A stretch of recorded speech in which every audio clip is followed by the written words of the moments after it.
Masayang araw, mga ka-PL.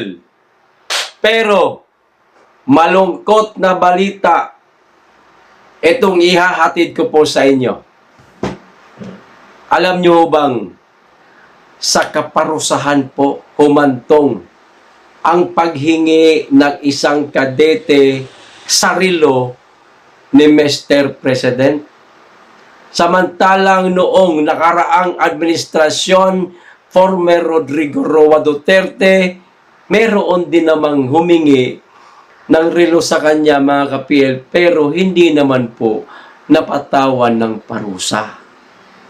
Ngayon, ang tanong natin, mga ka-PL, ito bang pagpataw ng parusa dito sa kadeteng humingi lamang, mga ka-PL, ng relo, hindi naman nagnakaw, nasa saligang batas o baka naman lumabis na po sila sa batas? O ito po ang balita, mga ka-PL. Panoorin po natin at himay-himayin po natin. Ganito lang po ang gagawin ko, ha. Hindi ko na po papakita sa screen na malaki. Mahirap na po, baka makapiright po tayo. Okay? Pero bago po natin simulan, makikisuyo muna sa mga hindi pa po nakasubscribe. Baka naman, paki-click na rin po ang notification bell para updated sa lahat ng upload at huwag niyo pong kalimutan, paki-like na rin ang video. Maraming salamat. Makikisuyo lang po. O eto na ang balita, mga ka-PL. Kayo na lamang po ang humusga kung alin ang mas may mamigat na kasalanan, yaong nagnakaw o itong nanghingi lamang. Di ho ba? Napakaraming politikong magnanakaw, mga ka-PL, pero hindi naman po napaparusahan. Ha? Napakaraming politikong convicted na, mga ka-PL, pero nasa laya pa rin. Samantalang itong isang kadete na humingi lamang ng relo, nakakalungkot, napatawan pa ng parusa. O eto na, simulan na po natin. Naman ang Armed Forces of the Philippines na may kadeteng humingi ng relo ni Pangulong Bongbong Marcos. Kinumpirma ng opisyal ng AFP, mga ka-PL, na meron ngang isang kadeteng humingi ng relo kay Pangulong Bongbong Marcos. O tuloy ko yung balita, balik ko lang ng kaunti.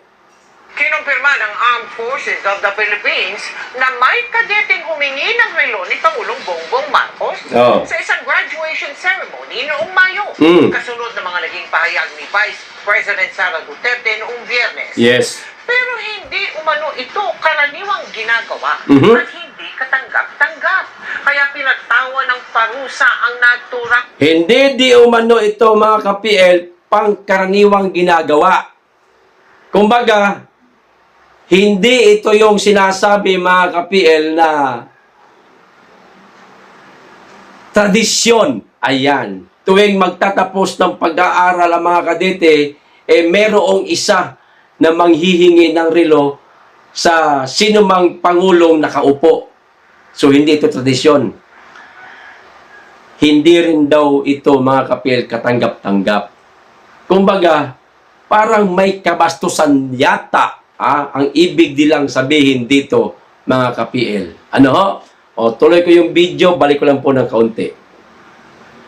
Noong Biyernes. Pero hindi umano ito karaniwang ginagawa at hindi katanggap-tanggap. Kaya pinagtawa ng parusa ang naturang kadete. Nakatutok si Chino Gaston. Ito ang graduation ceremony ng Philippine Military Academy sa Baguio City noong Mayo. Yes. Sinaluhan ni Pangulong Bongbong Marcos at Vice President Sara Duterte. Hindi sinabi ni VP Sara kung ito ang tinutukoy niyang seremonya kung saan may nanghingi. Wala nang iba, mga kababayan. Sa palagay ko, ito na yung sinasabi ni VP Sara na alam niyo yung galit na galit siya na ang sarap daw ibitin no? Bitayin tapos pugutan daw ng ulo na sa palagay ko lang habang sinasabi ni Inday Sara yun, yung parang yung gigil niya lang, hindi niya namang gagawin, napupugutan talaga ng ulo.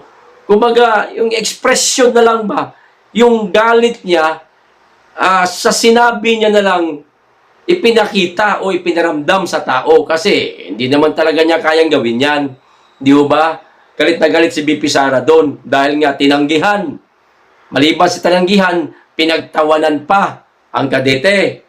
O, ituloy natin na balita. Mayo na dinaluhan ni na Pangulong Bongbong Marcos at Vice President Sara Duterte. Hindi sinabi ni VP Sara kung ito ang tinutukoy niyang seremonya kung saan may nanghingi ng relo sa Pangulo ng kanyang tinanggihan at dito raw napagtanto ng bise na toxic na ang kanilang relasyon. Pero ayon ngayon sa Armed Forces of the Philippines, sa gitna ng graduation rites, may kadeteng nanghingi ng suot na relo ng Pangulo. Sa video, makikitang inilapit ng Pangulo ang kanyang ulo sa kadete, pero hindi dito ibinig. Ito yung video ipinakita ko sa inyo noong nakaraang araw, mga kababayan, na nakuha ko ito. No? May isang kadeteng blur ang muka, lumapit sa presidente, bumulong, at lumapit din yung presidenteng wag na lang. Ha? Pero tinanggihan. At hinambing natin yung video kung saan si tatay naman ang nilapitan ng isang kadete at hininga ng relo, pero hindi nagdalawang isip, mga kababayan, binigay yung kanyang relo, hindi naman po napatawan ng parusa. O, tuloy.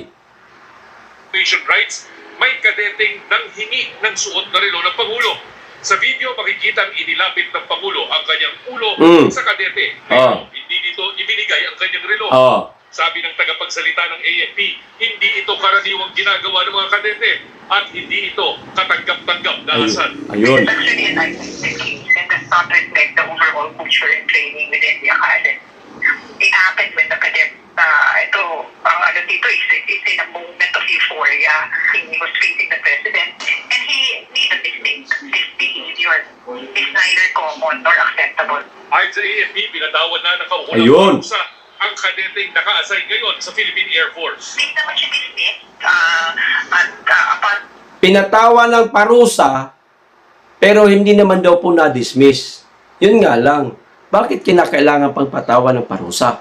Okay, tuloy muna natin ito bago ko po ikwento sa inyo ang mga komento ng ating mga kababayan na nabasa ko, mga kababayan. Halos pare-parehas po ang sentimiento ng ating mga kababayan dito po sa social media. O, tuloy ko. common nor acceptable. Ayon sa AFP, pinatawan na nakaukulang parusa ang kadeteng naka-assign ngayon sa Philippine Air Force. Hindi naman siya mistake.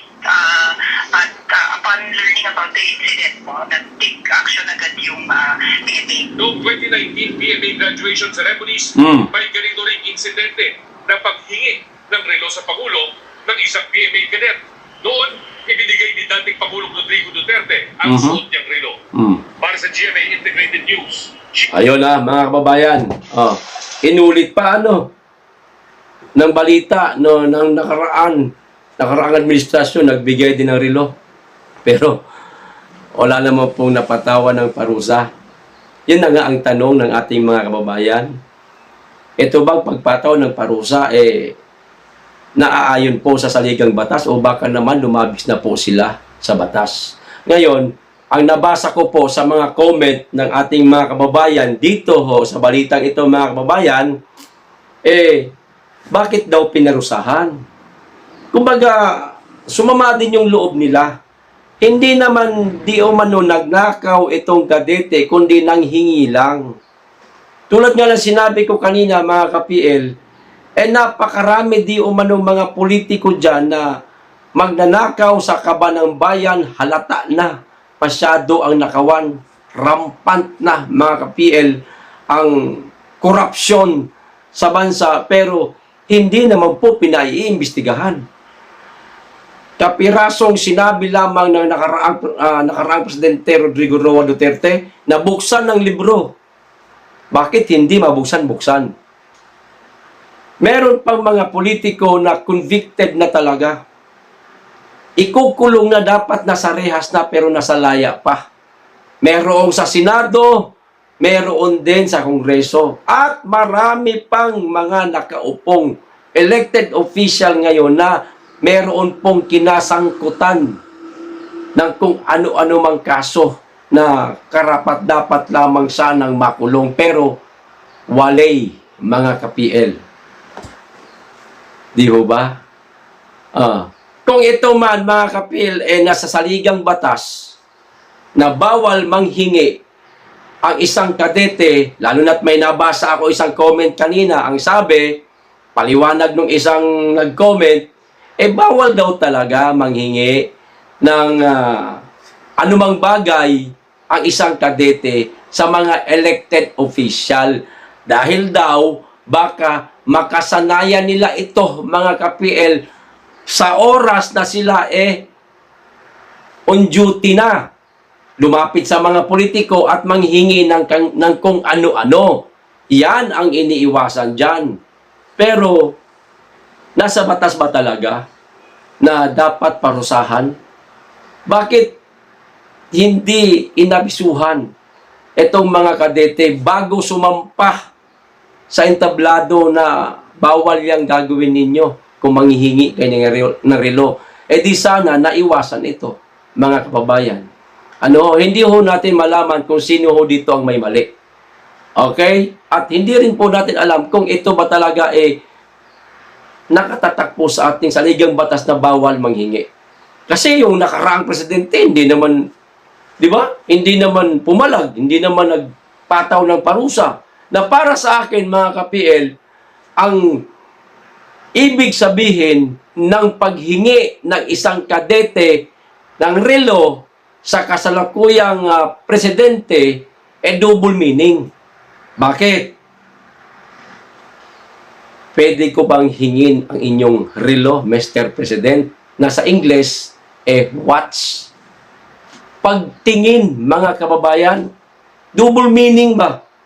Pwede ko bang hingin ang inyong pagtingin, mga Mr. President? Di ba? Pagtingin sa aming mga men in uniform na ngayon tila walay, mga ka-PL. O ano ang masasabi ninyo? Paki-comment. Hanggang dito lang. Maraming salamat. Mag-iingat kayong lagi at higit sa lahat, mahalin natin ang Pilipinas. Be blessed.